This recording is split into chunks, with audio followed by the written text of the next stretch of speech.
I prayed for deliverance, and it never came. Instead, I was kept in the fire until it made me strong enough to withstand the rain. I now rejoice in those trials, because before deliverance was rendered, I had to be purified by pain, held in the fire until I became the flame.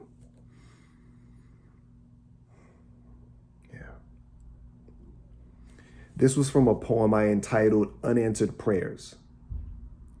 This poem was birthed for me reflecting upon my adversities in life. One of the greatest gifts I received in this life came from one of the lowest points in my life. It was during a time of extreme adversity, and I prayed every night, cried my eyes out in prayer to be lifted out of that diversity, to be delivered, because I wanted the pain to go away. I wanted the uncertainty of tomorrow to go away. I wanted a miracle to be sent my way, right? I would close my eyes, and hopefully when I opened them, all of my problems would be gone, magically lifted away from me and out of my life, right? And thing that was so beautiful is that those prayers were never answered. Well, at least not in the way that I prayed for them. I remained in that state of adversity, of brokenness, of financial deficiency, far away from family, without support, without a person to lend a charitable hand. That period of my life, that state of being in my life, I call it the fire. It's a time that was marked by hardship, uncertainty, frustration, despair, doubt, fear, and repeated failure. Absolute and total failure. At least that was the perspective at the time, right? It's just all about perspective and your point of view in life. And that's where I was. I was in the fire. This is the fire, that time. And the thing about it is when you're in the fire, anything short of a miracle, you have two choices. You have option one, which is absolute failure. And that's where you give up and you allow the fire to consume you. Totally destroys you. Then you have option number two. Option number two is evolution.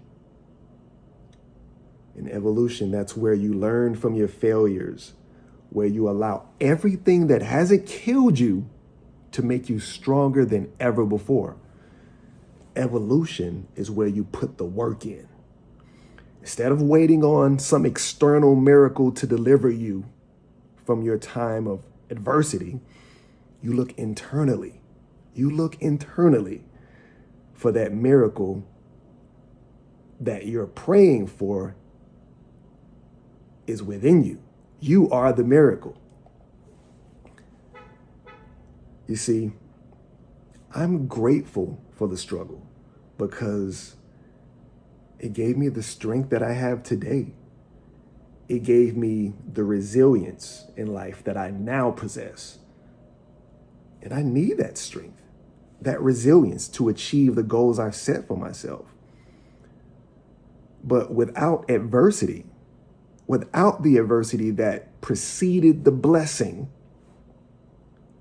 that preceded the answering to the prayer, I wouldn't have the same level of insight that I have now. I wouldn't have the same level of mental fortitude, the same level of willpower. I wouldn't have the insight to understand that just because something is extremely difficult, that doesn't mean that it can't be done. Because something is extremely difficult, that doesn't provide me the justification to give up. And just because I fail at something, that doesn't mean I can't improve myself and try again and again and again. That just because I don't know how to do something, that doesn't mean I can't learn how to do it. Achievement and overcoming requires extremely hard work, dedication, and discomfort. That's what the fire has given me.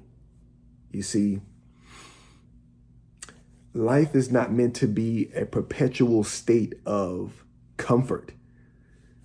Adversity tests your fabric. It reveals who you are and what you are truly made of. Adversity forces you to act. And with the right mindset, you can even take a lesson from a loss and use the lesson learned from the loss as a stepping stone to victory. But you have to be aware of the softened mindset. The softened mindset seeks peace and comfort before those things have even been earned.